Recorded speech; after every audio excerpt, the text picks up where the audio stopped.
Thank you for that introduction. And as I said, we're going to do it again. Good morning. Good morning. That's better. That's better. As was shared, my name is Michael Sean Spence. As I introduce myself to our host, I'm a former member of DCJS, and I carry that flag very proudly. Before I had the opportunity to come to Everytown, I worked at DCJS in the Office for Public Safety, very closely on the GIVE initiative, so I know about it a lot. And I'm very excited to be with all of you as I see it truly as a national leader in how states can resource, coordinate, convene, and really fuel the efforts, not only of communities, but collaboration between government, law enforcement, and communities to achieve our shared goals. So it's really great to be back with you for this wonderful panel. I'm assuming this is my clicker? Yes, sorry. No worries. We have an aggressive agenda, but we only have 60 minutes. So we're going to get through as much of it as possible, with the most important piece being the final part, which is the conversation we're going to have with our two panelists who are introduced and will introduce themselves again later. Well, we're going to talk about the public health approach to gun violence. I know it's familiar to all of us. We're going to talk a little bit about gun violence in America, give you guys a bit of an update. I know I'm preaching to the choir, so much of this hopefully will not be new. We'll talk about the great progress we've made in New York State, which all of you have contributed to. And then we're going to talk about how community-based organizations in collaboration with law enforcement are actually implementing the public health approach. What those strategies are, what the core mix to allow them to be effective might be. And we're going to talk to our panelists alongside our moderator, Dr. Green, about how they're actually making this work in real life in two cities that we care a lot about, in Buffalo and in New York City. As I mentioned, I'm a prior employee of DCJS, but before that I was a prosecutor. I was an assistant district attorney in Queens. I did that for about 10 years. I prosecuted intimate partner violence, organized crime, tax evasion cases.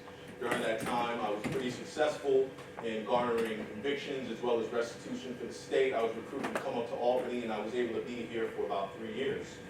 In that time, as I mentioned, not only did I work on the GIVE initiative, I also worked with the MPTC, the Municipal Police Training Council. I drafted a number of regulations and ordinances that were proposed to them and adopted. I also did a number of trainings, particularly for law enforcement around the state, on how to address the opioid crisis, which was at its peak at that point.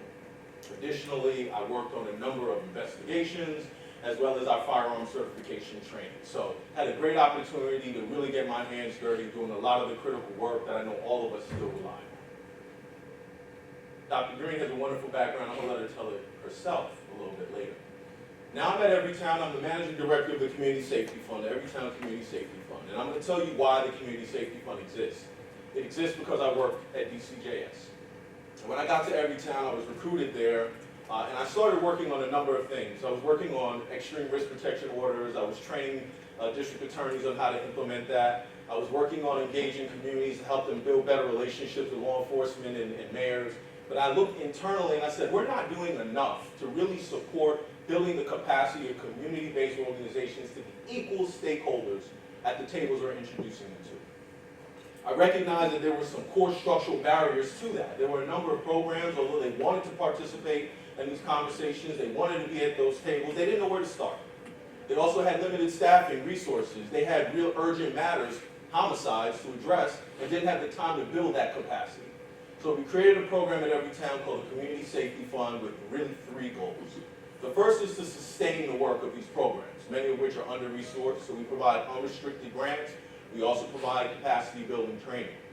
We help them scale their programs so that they can address more people and places in need by unlocking more training and resources from governmental agencies, philanthropy partners, local mayors, governors, attorneys general. And then we also work to raise awareness about their incredible work. That's why I'm here, right? And this is why I go across the nation and I share space with law enforcement, government stakeholders, community-based organizations, so we can have a conversation that has not been had yet about how we can do this all together, how we can do this effectively. At Everytown, my group is just one of many departments. We also have our volunteer chapter. How many have heard of Moms Demand Action? I know you've seen the red t-shirts. Don't tell me if you like them or not. Just tell me if you know about them. Moms Demand Action. We have millions of moms, but also fathers and survivors that are part of our advocacy arm that go to city halls and capitals demanding action. We also have more than 2,000 mayors. Many of your mayors are likely a part of it. Mayor of Buffalo is, a number of small town mayors across the nation are all a part of it and have all joined in commitment to supporting common sense, evidence-based strategies to reduce gun violence. We also have our Survivor Network. Obviously, this is for, unfortunately, the majority of Americans, and I'm going to talk to you a little bit about that in a second, who've been directly or vicariously impacted by gun violence. The vast majority of Americans have that experience. We've created an opportunity for them to tell their story, to build their own capacity, to be at the front line of advocacy, and also to share their story so we know that they're told and those they've lost are not forgotten. And then lastly, we have our Students Demand chapter, and I'll talk a little bit more about why this is even more critical today than when we created it. We've made a lot of gains in gun violence around the nation. Unfortunately, as of 2020, as many of you already know, gun violence is now the leading cause of death for children and teens. Despite seeing a national decline in community violence and suicide, we've seen an uptick and a persistence in mass shootings. We're only a month into the school year, and we've already heard about 2 men mass shootings on school grounds. So this is how we primarily organize our organization. We have many other pieces of the puzzle. Let's get into it. Public health approach. How many people have heard about the public health approach to gun violence? That's pretty good. I really am preaching to the choir. I go in a lot of rooms and I have to start from ground zero. So it's great to know that you guys are not only aware of it, but likely implementing it in your work. There are 4 core steps to the public health approach. The first is you gotta look at your data, right? You have to look at your data regularly to define where you're implementing your strategies, to determine the strategies that are relevant, to inform whether they're effective or successful. You have to monitor them regularly. The second clear step of the public health approach is you have to identify your risk and protective factors. Each of us are in unique communities. The risk factors, the protective factors are going to be different, but there will be some commonalities. Think about access to properly resourced schools. Think about job opportunities. Think about access to a Trauma 1 center. There are a lot of communities have a Trauma 3, Trauma 2. You go there, they got to transport you somewhere else that actually has the capability to deal with real violent injury, right? That time increases likelihood of death. Think about it. There are communities that don't have immediate access. I remember going to DC where I went to law school, and Maryland where I went to undergrad, and I had a conversation with folks, and they said, how is it that the gun violence is concentrated on the east side of the river, yet there are no hospitals? I have to cross a bridge. I have to pay a toll to get to a hospital? Think about the structural barriers to having safety. Third step, develop and test prevention strategies. Why is this important? Because we know we need a comprehensive approach to reduce gun violence. We know that there are a core set of strategies that are evidence-based that we know work. But we also know to have a comprehensive solution, we also have to have innovation. We can't just rely on the strategies that solely address that 1 to 3% of our population, which I'm going to talk about in a second, that drive our gun violence, because as we just spoke, we're seeing an uptick in mass shootings on school grounds. Research is clear. Exposure to violence predicts future exposure to violence or the perpetuation of it. The strategies that we know work are core at addressing the most high-risk individuals, but what about that 8-year-old who experienced that mass shooting at his school? Innovative strategies that go into the school setting, as an example, give you a unique opportunity to engage that child, and that's why those innovative strategies are important. But the testing is just as important, ensuring they're effective, measuring their data, making sure they meet the mark, because if they don't, it's a waste of time and resources, and we need to pivot. The fourth, once we do meet the mark, we have to ensure widespread adoption. And I don't have to tell you all this, because it's consistently requested of you. But we know it's impossible for us to do it alone. We have finite resources, we have urgent matters we have to respond to, so we have to have a collaborative approach, and that's why we're here. But it's not just the people who do the work, like those of us in here. It's our governors, it's our attorneys general, our mayors, it's our city councils, it's our community members, who we have to ensure know what's happening, that's effective, so we can unlock their support, so we can sustain our success. Public health approach. America, 110 every day. This number's probably higher. I remember a few years ago when I joined Everytown and I started doing this presentation, this number was like 90. Then it got to be 100, it was news, we broke 100. Pandemic came, it's 110. We're now seeing gun violence tamp down nationwide, so it's likely still in this range, but this is still too many. And this number does not only account for homicides, it accounts for suicides, it accounts for mass shootings, it accounts for accidental shootings. 110 people per day. What this slide does not tell you is that this is the minority of people who get shot every day. In some cities like Milwaukee, it's 8 times this number when we're talking about our non-fatal shootings. You look at cities like Chicago and New Orleans and many of our major cities, that number increases exponentially. 2, 3, 4, 5 times this number. Hundreds of people get shot every single day. Hundreds, the vast majority living on with the trauma for decades, right? Also impacting their family unit, the communities they live in, the population that shares space with them. And that is why we use the public health approach. Because the public health approach is a population level approach. It doesn't solely focus on the individual who was shot or the shooter. It works to really impact the entire community, all of those that live there and the resources that come to bear. As I mentioned, it's very unfortunate, but as a result of this scourge of violence that we've had to endure for decades, the vast majority of Americans have been directly or vicariously impacted, 58%. 58%. And this is just based on self-reported, right? We know a lot of people who are impacted by gun violence never tell a soul. So this is likely lower than the actual number, but 58%. So think about that. When we're thinking about gun violence, we're not just thinking about one specific neighborhood. We're not thinking about one specific city. We're thinking about the entire nation. We're thinking about all Americans because all of us have been impacted one way or another. Gun violence is extremely, extremely expensive. But forget what this money goes to on this screen. Gun violence. I want you to think. What else could it go to? Right? Education. Somebody else. Homelessness, housing, healthcare, mental health resources, roads, bridges, transportation. There's everything. Billions of dollars wasted because we can't keep people alive and prevent people from pulling the trigger on guns. $280 billion each year spent, 12.7 borne by taxpayers.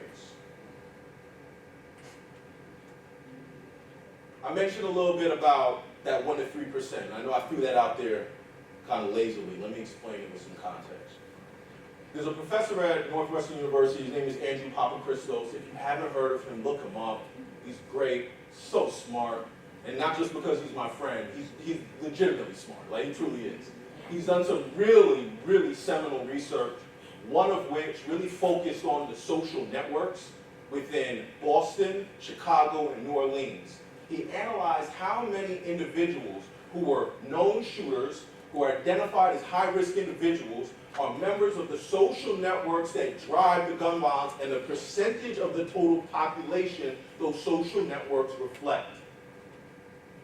Less than 5% of a city's population are in those social networks. In New Orleans, it's as low as 1%. In Chicago, it's as low as 3%. This is why you start with your data. This is why you start with your data. Because the story there is clear. We can more intelligently and strategically deploy our finite resources by focusing on this subset of the population. Flip it. 95% of Americans have nothing to do with gun violence. 95% of Americans want to be able to go to church. They want to be able to go to Charleston A&E in North Charleston without fear of gunfire. They want to be able to get a gallon of milk at Tops supermarket in Buffalo without fear of gunfire. They want to be able to go to Sandy Hook and drop their kids off without the fear of gunfire. 95% of people. So keep that focus when we're thinking about how we better target our resources and develop our strategies. 2020 was a horrible year for all of us in so many ways, and I'm sure some of you in this room, like myself, lost people to the pandemic. But there were a number of people who lost folks to gun violence which raged during that time. We saw a nationwide 33% increase on average. On average. I'm just trying to keep my iPad going. I'm not using it, don't worry. On average. We're going to talk a little bit about what it looked like in Buffalo and New York. But what's really important is the context, because it didn't happen overnight. And there were some real clear indicators as to why it was happening.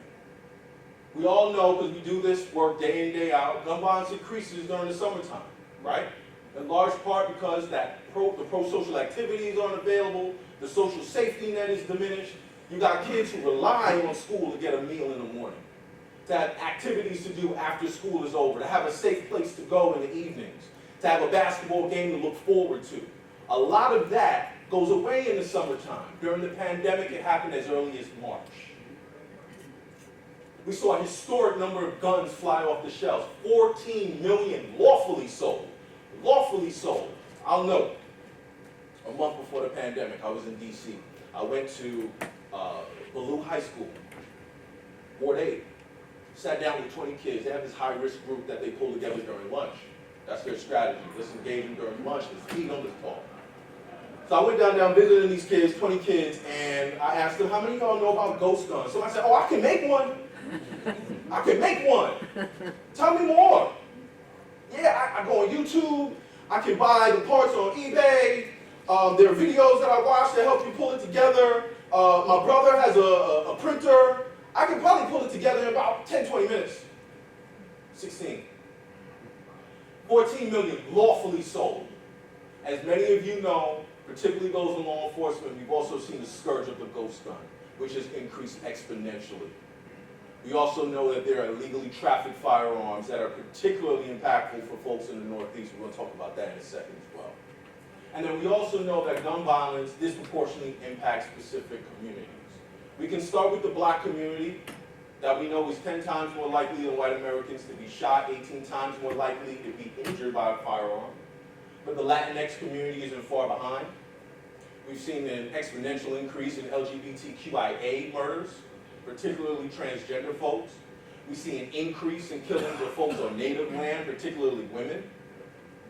And as I mentioned, during the pandemic, it became the leading cause of death for children. And although we made reductions in community violence, mass shootings have continued to increase and persist.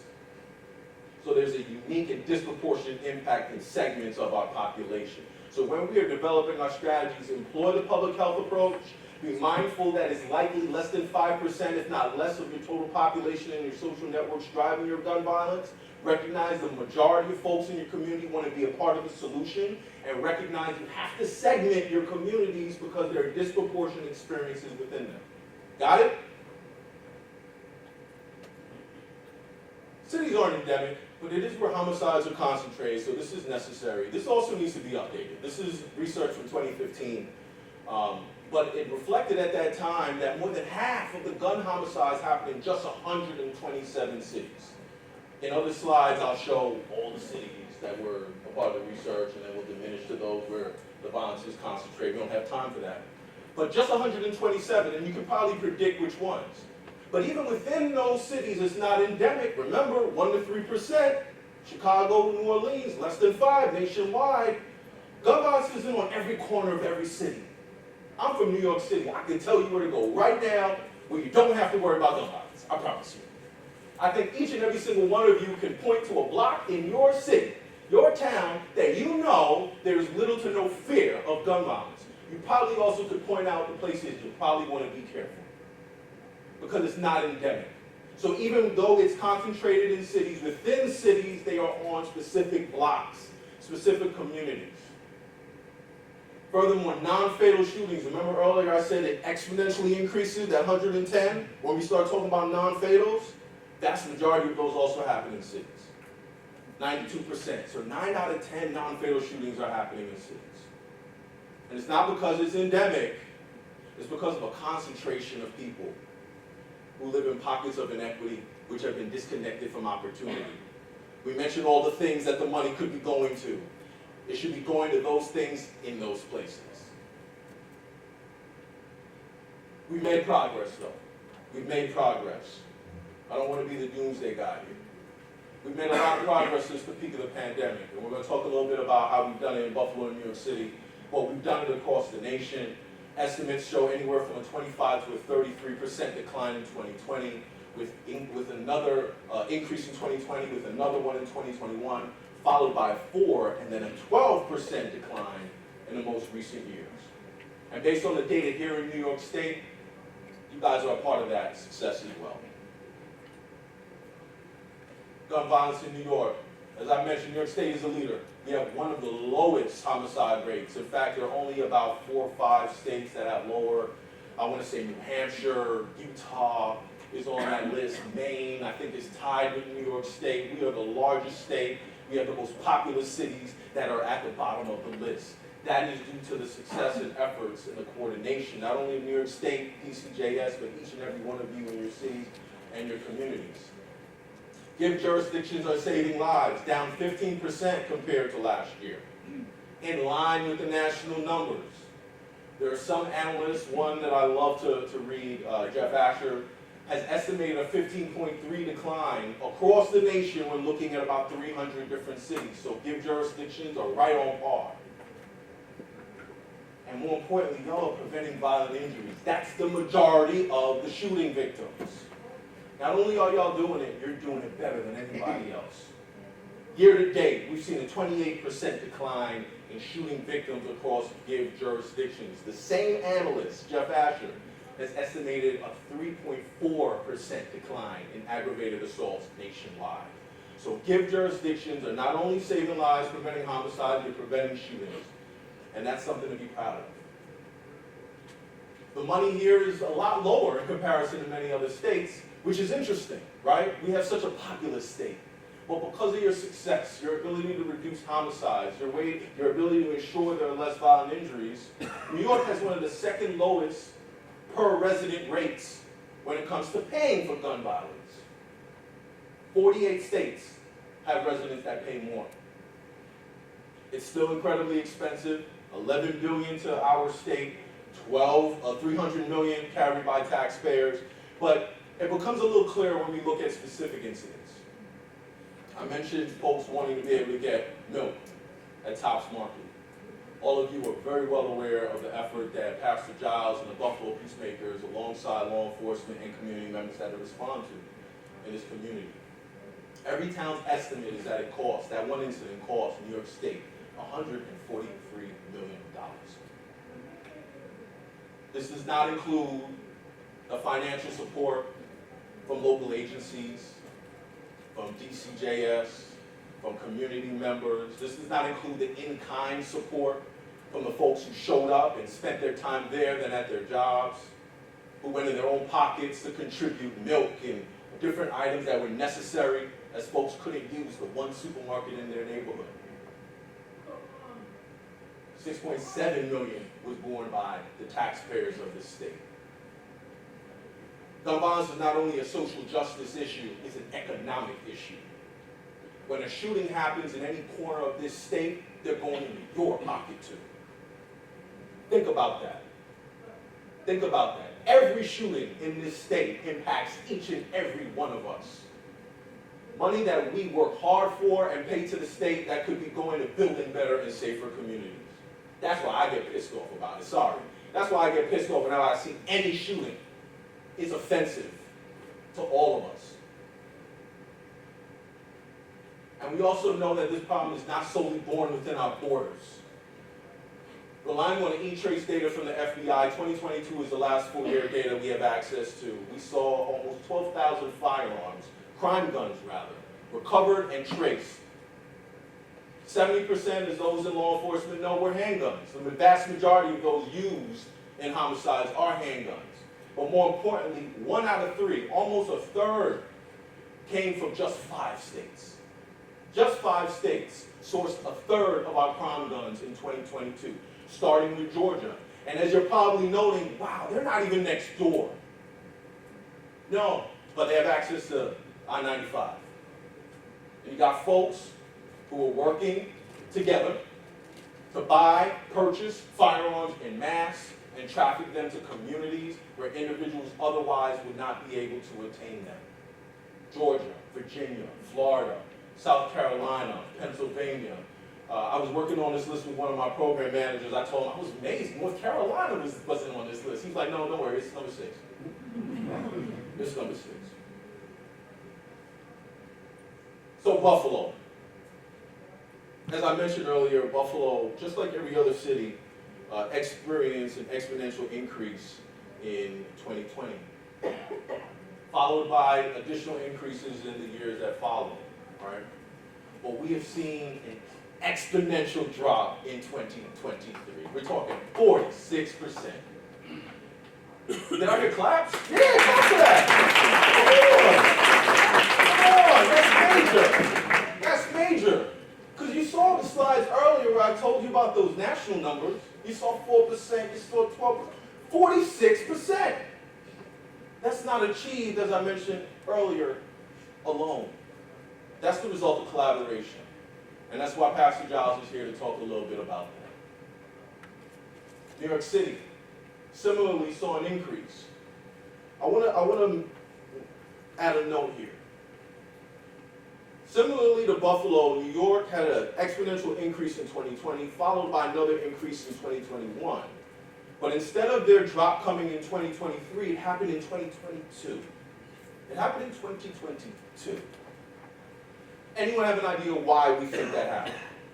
There's no definitive answer, so you're not wrong. Anybody have an idea? We were getting back from the pandemic. What was that? We were getting back from the pandemic. That's a part of it. That's a part of it, a large part of it. We saw quicker turnarounds in cities that had a pre-existing collaborative network. It wasn't unique to New York City. It happened in Omaha, Nebraska. There was a program called Omaha 360. They had more than 200-300 members of the community come together. Local law enforcement, state law enforcement, federal law enforcement, alongside community members, social service organizations, local, county, and state, weekly. Weekly. They stopped during the pandemic. They brought it back immediately after. The same thing happened in Philly. Same thing happened in many of the cities that had pre-existing ecosystems, had invested in building those collaborations, where folks didn't have to now spend the time figuring out who the stakeholders were, developing trust and credibility, which in itself takes time. So that's something to be mindful of. Building those relationships, those collaborations now to prepare for the future. And that's why I'm happy that Omar is here to talk a little bit about how Harlem Save is a part of that network in New York City and was able to contribute to this decline, working collaboratively with their partners in and outside of government. I'm going to pass it off to Dr. Green in a bit to talk to you a little bit about the data behind why we're so bullish on these strategies, but I'll just tell you this. They have a unique mixture of skill and talent that allows them to identify and engage the most high-risk individuals. These are people who come from the same communities, sometimes have shared lived experiences, have the trust and credibility not only of those who are high risk, but those that can help introduce them and help them engage them. These folks operate at the cross-section of community and public safety and have a unique opportunity to not only identify high-risk folks, but to engage them sometimes before the guns come out. Unfortunately, law enforcement, they get calls when it's already happened sometimes. Our organizations have an opportunity to get in front of it, to prevent it, ultimately supplementing the efforts of law enforcement, allowing them to focus on the more urgent issues and more intelligently deploy their resources. So this is why we're so excited about the strategies like street outreach, group violence, place-based strategies, or CPTED, crime prevention through environmental design, and hospital-based violence intervention programs, as an example. Dr. Green, I'll do your slides.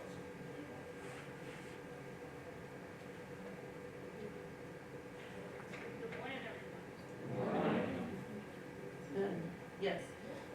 So hello everyone, I'm Cheryl Green, Associate Director of Engagement and Assessment at Everytown, working under the leadership of Michael Sean Spence. A little bit about me, my background is in criminal justice and working with survivors of violence. In 2015, I worked on the Ferguson Commission in St. Louis, spending about 5 years working with those directly impacted by gun violence and providing TTA to engage both survivors of violence as well as law enforcement. I've worked in at the Vera Institute, working on probation, parole reform, and criminal justice reform as well. So I'll go through these slides quickly because I know we want to get to our panelists. So as Michael Sean said, we have several models of CDI programs, street outreach, right? Working with directly folks who have the credibility of the community to engage those who are high risk. We have hospital violence intervention programs, right? So folks who get shot, who get into the hospital within that golden hour, having the opportunity to have access to wraparound services. GVI, group violence intervention, gang crew, click involved, folks who are engaged in the criminal legal system have the opportunity to either be engaged by law enforcement or have the opportunity for change through social services, wraparound services as well. And then we have place-based strategies, SEPTED, as Michael Sean mentioned, the ability to change the physical environment, right? Think about neighborhoods with blight, disorder, physical disarray, and changing the environment. And these are just some stats on the reductions of all of these strategies. Next slide, please. We are 2 slides away from the panel, so for folks in the back, feel free to come on up. So what makes CVI interventions effective? As Michael Sean mentioned, sustained outreach, relentless outreach with those who are directly impacted, those who are used to folks giving up, those who are used to being closed away, those who have the credibility of those in the neighborhood to engage with those directly impacted. Coordination and collaboration, right? So it's not just CVI workers, it's not just outreach, but engaging with law enforcement, engaging with social services, engaging with hospitals to connect the dots, to know who are the individuals, how can we allocate resources to effectuate change. And then resource messaging, right? Engaging over and over. What is the message? What is our strategy? How do we engage those directly impacted? Making sure that the community knows how we are going to engage, and that, by large, effectuates change. Next slide.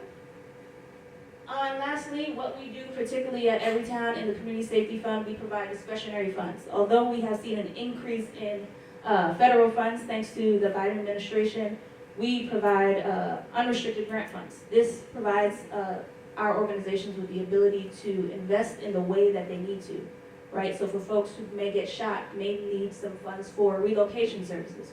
You may need funds to bury someone that day. This provides the opportunity for folks who are working directly with those who are impacted to do the work they need in the way that they need to do it. Staffing and capacity building, we know that this is a 24/7 job. Violence does not stop. We want to make sure that we invest in the people doing the work. This includes executive leadership training, data training, engaging with those who are both at risk to experience vicarious trauma, right? You're doing this work day in and day out. We want to make sure that we build you up in the process. And then as the researcher in the room, monitoring and evaluation support, making sure that you are collecting that data. If you don't know what to collect, please talk to me afterwards. I'm happy to support in doing that. Just making sure that we are investing in how we want to collect data, making sure that we know when to pivot when things are weird, when things don't look too right, and making sure that we want to evaluate ongoing support. So we will switch to our panelists. Yes. Pastor Giles and Omar Jackson, come on up. Are we going too fast? Is everything clear? We're good? All right.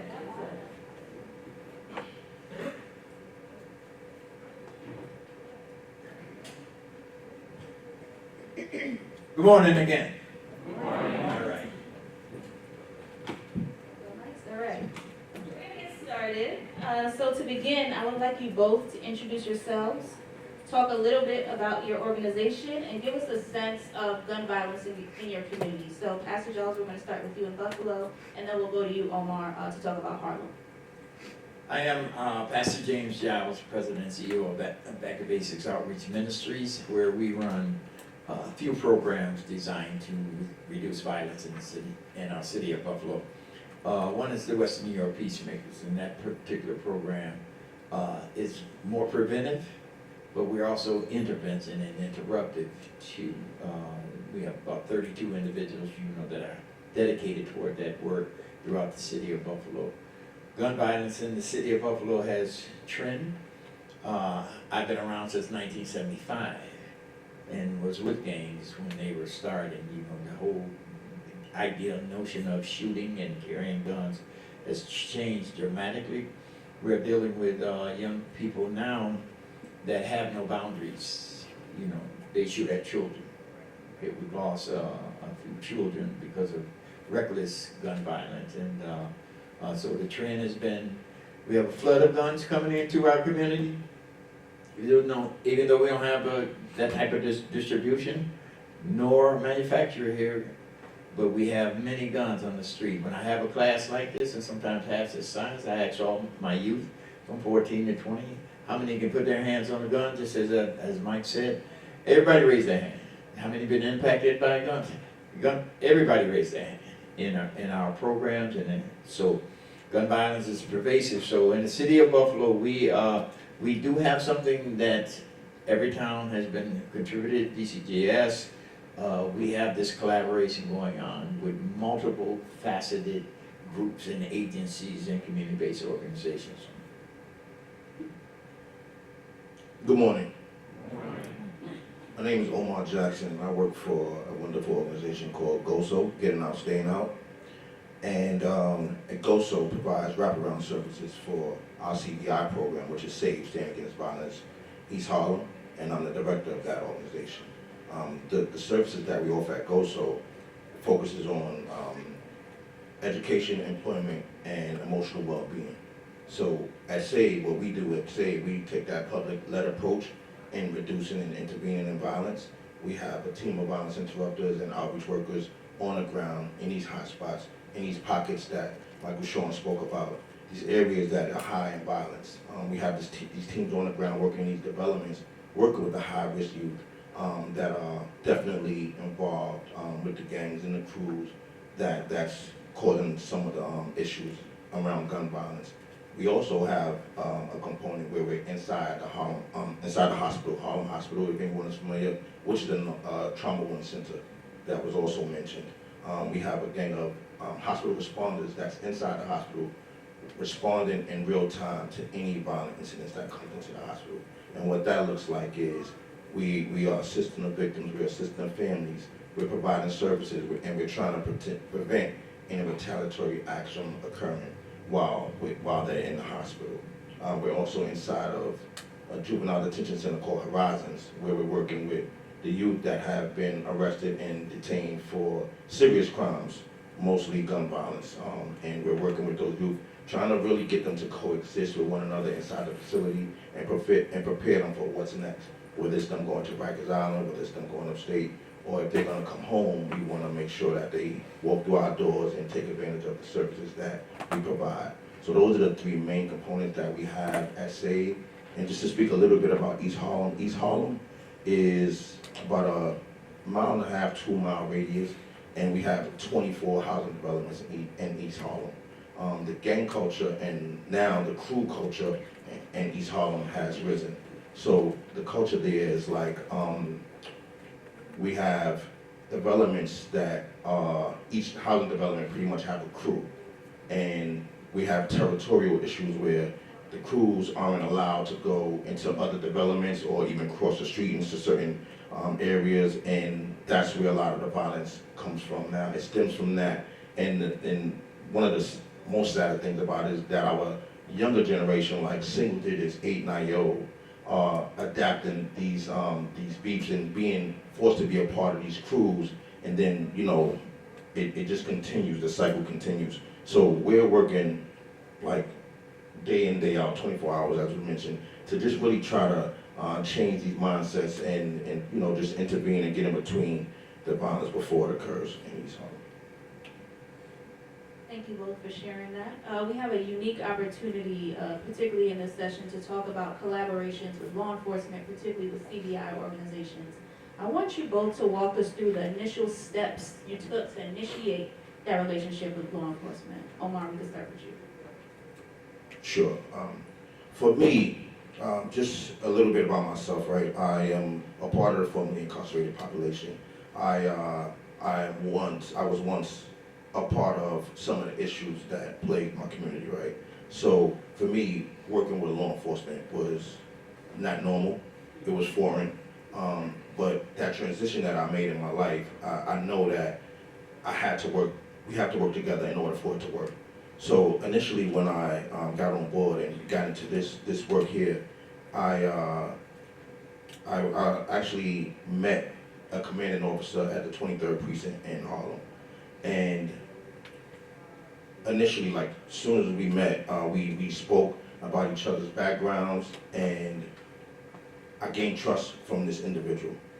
And the relationship, it continued, and what he assured me is that we have the same mission. And it wasn't he didn't want to arrest, we wanted to save lives, we wanted to change lives. So that trust was built like day one. And I can speak more to what the relationship looked like. I don't know if you want me to do it now, but that relationship allowed us to, one, me bring my team into the precinct and go into roll calls so they can know who's out here doing the work that we're doing, and them respecting what we do and understanding what we do, and that allowed us to do our work effectively. I still maintain relationships, myself and my leadership team, with all of the precincts in East Harlem, not just one precinct, and that's important because in order for us to really be effective, we know that we cannot work in silos. We cannot compete with law enforcement, and we have to get away from that stigma of we can do it and they can, or vice versa. So the relationship is very important, and that's how I initially built the relationship with the local NYPD department in my area. Yeah, my relationship began when I came home from prison as well. My last bit was something I had absolutely nothing to do. So I actually started working inside the prison. I was teaching brothers how not to come back. I was giving them a mentality of some of the things that we had to do. I watched the trends of what was happening into the community, who was coming in, why they were coming in. And so when I landed and got home, my intention was I wanted to change Buffalo, the city of Buffalo. I was going to, not only, I'm a counselor as well, I was going to not only address drugs, because I thought drugs was the thing that really had individuals beefing, because when I left, that was what it was, territorial thing. That's why people were killing each other, territory. And so, but when I came home, I wanted to address that, and in doing so, I found myself creating programs that was going to help individuals not go to jail. So I was down in court a lot. I met every judge that there is, and they got to know my face, got to know my name. Law enforcement began to find out who I was, and because of this work. I had developed relationships with law enforcement. When I set my board up, one of the individuals that's my president of my board, right, was familiar with every captain, every lieutenant, go out with him on the boat with him. He introduced me to all of them. I met a man named Lieutenant Nichols. Lieutenant Nichols was he was unique as a police scope. He was an officer that understood the problem and wanted to work with us, and Lieutenant Nichols introduced me to every captain, everybody in every department, told them what it is I was trying to do. I was able to get men that were coming home from prison to join me in this battle. We were catching young people from not going to prison. We were going to do it. We became the credible messengers to them. So it was so effective, some of the programs we were doing. I developed a program, that's when Weed and Seed was there, back in the 90s. When Weed and Seed was there, I developed a program that was going to have law enforcement become mentors to at-risk youth. And these were rough youth that they were. And in that relationship, we were hired 8 law enforcement officers. Weed and Seed paid it, that program. And we got them to work with these individuals, and I saw something happen socially. There was a social transformation that we didn't even realize that was going to happen. Law enforcement began to see the humanity in these young kids, saw that many of them were misguided and misled, and they began to see police as like their uncles and their cousins and their fathers. They saw something, and something ticked in them, right, in this relationship that was built with those officers, and they were dedicated. Even when the program was ended, they continued to work with us, and so law enforcement began to know who Back to Basics was, what it is we were trying to do. So we had no problem developing relationships. Matter of fact, those were strong relationships that we developed with law enforcement. The judges knew us, the district attorney knew us, U.S. Attorney knew us because we sit down and met with them to talk about strategies. How do we do this? How do we collectively do this? How do we spend time? I wanted to begin to build relationships with everybody that was going to be impacted, everybody that had anything to do with this public safety and stopping gun violence. I made sure that we met with everybody. I was able, through the grace of God, to pull the U.S. Attorney, when Bill Hochul was there, pull him to this space. Every district attorney has been in my office that kind of worked this stuff out, about some of these individuals that was carrying guns. So we have a very comprehensive relationship with not only law enforcement agencies, but the Department of Probation, the Division of Parole.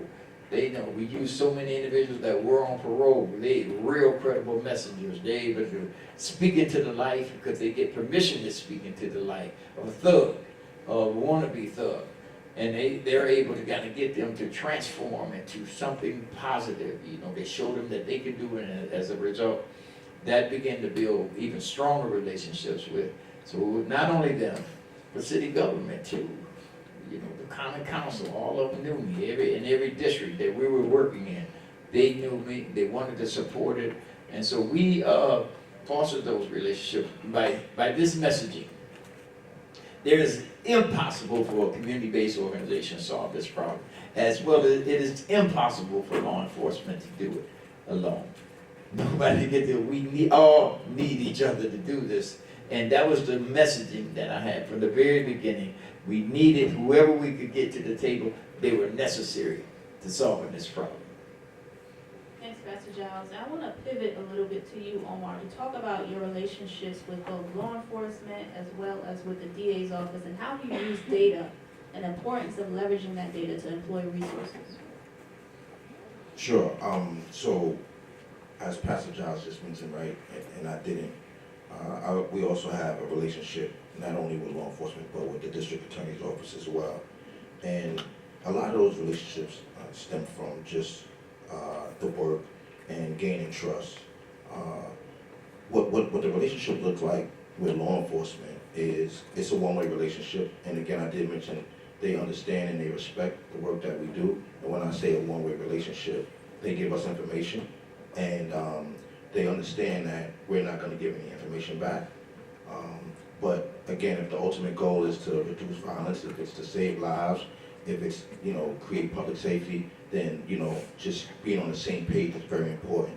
So what that looks like at times, I can give you a few examples, is everyone may know about the social media unit that NYPD has, where there's a unit that watches social media. What they do is they watch social media, and if they come across some of our participants or some of the guys and girls from our area that they may see on social media doing some unlawful acts, they'll give me a call directly and tell me, hey, Omar, listen, you need to go see this guy before we do, or young lady before we do. They're gonna get in some trouble, and immediately we're on it. And that's the relationship with law enforcement. There's times when just knowing the work that we do, again, and the relationships, right? Us being out in the community and incidents occur and law enforcement is called or comes to the scene, and if they see the SAFE team out on the scene as well, we'll approach them and they'll step back and let us handle it. That's what the relationship would look like. With the district attorney's office, it's a similar relationship as well.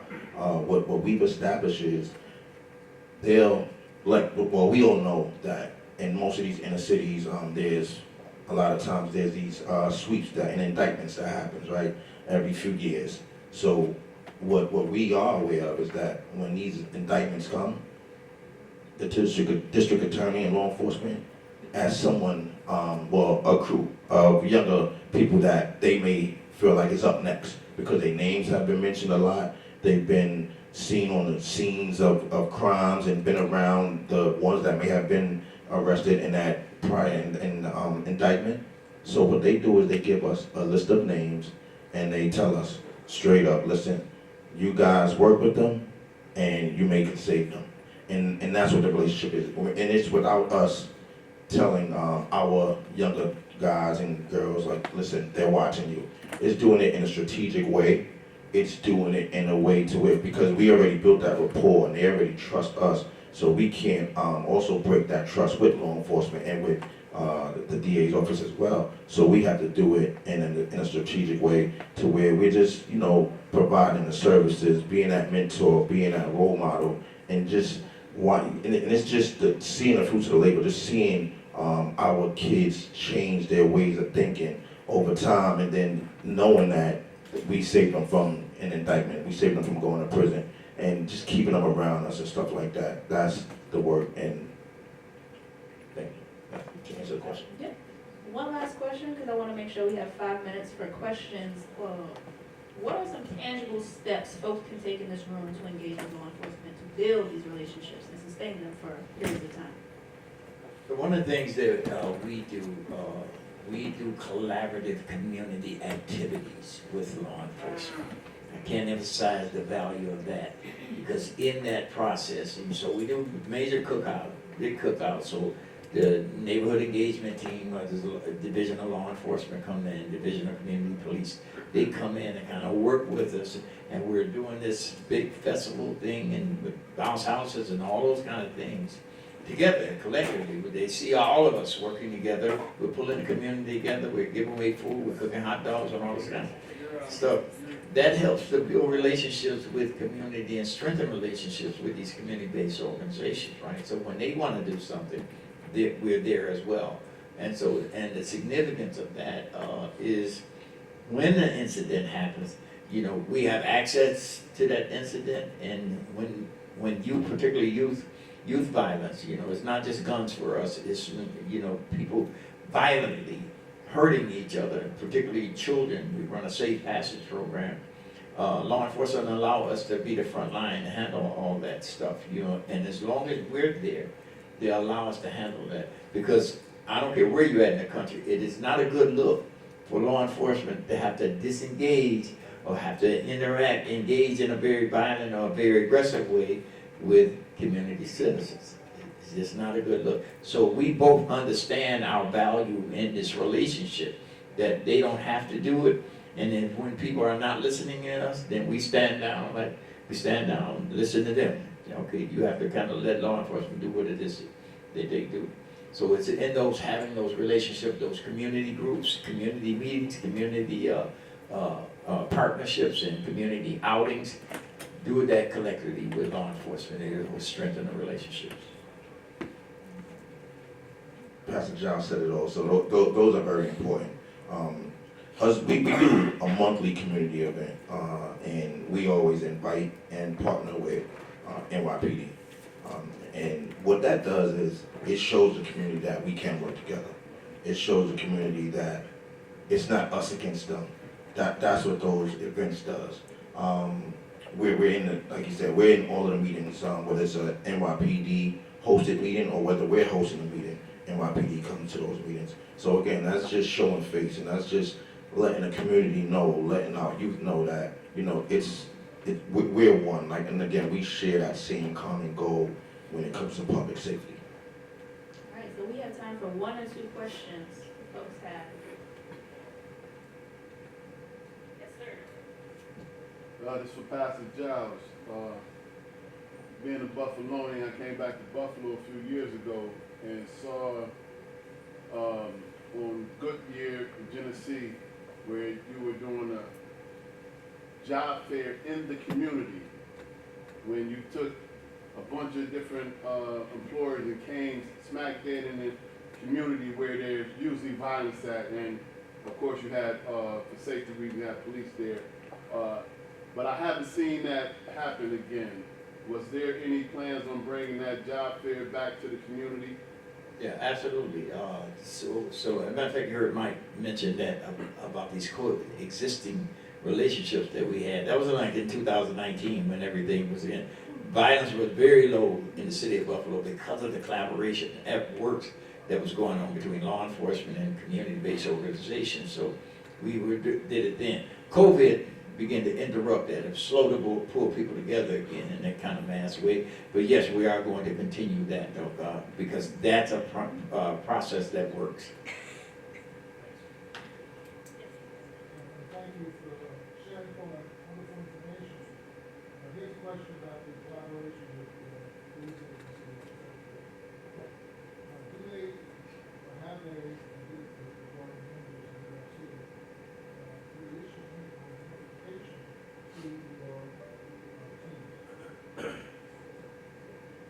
NYPD doesn't, but we do get identification from the city. So in addition to us having our uniforms, which you may have seen on the screen, we do have ID cards, so where they're able to identify who we are if they don't know us personally.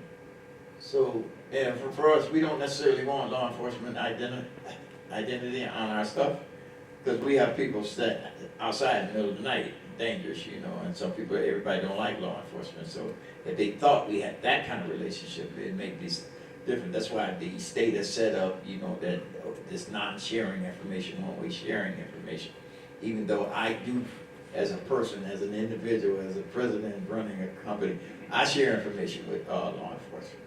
I do. I let them know. There are members in the law enforcement agency that I share. I collect guns off the street and bring them in with no questions asked. And law enforcement take those guns. So you have to have that kind of relationship with them.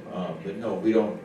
They don't give us IDs or anything like that from law enforcement. But they do all my background checks. Right. Very timely. They do that, and I appreciate law enforcement for doing that. And I just want to add, we do, and when we hire, we have what is called a hiring panel, where there's people from my organization, other organizations, from CBI organizations, NYPD. I just want to mention that part. We always ask NYPD to come be a part of our hiring panel, so they can have a decision in who we're hiring for our organization as well.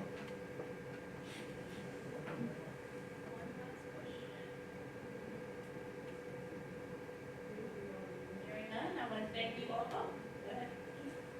Ms. Omar, have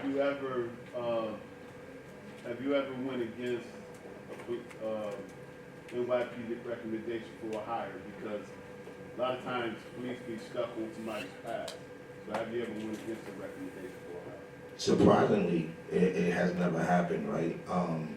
They trust our judgment, and you know, they're there to really more so just give a voice and just show face, so that we can show whoever's coming on board that this is a partnership. So they trust our judgment, and then, you know, they'll give their feedback, of course, if, you know, and if they feel as if, you know, someone isn't fit for the job. But they should never, or none of us shouldn't really be not hiring someone because of their past. You know, it should be about what they're doing now. They told me not to hire you wrong, but I fought for you. No, it is. On that note, I want to thank you all for participating. Pass them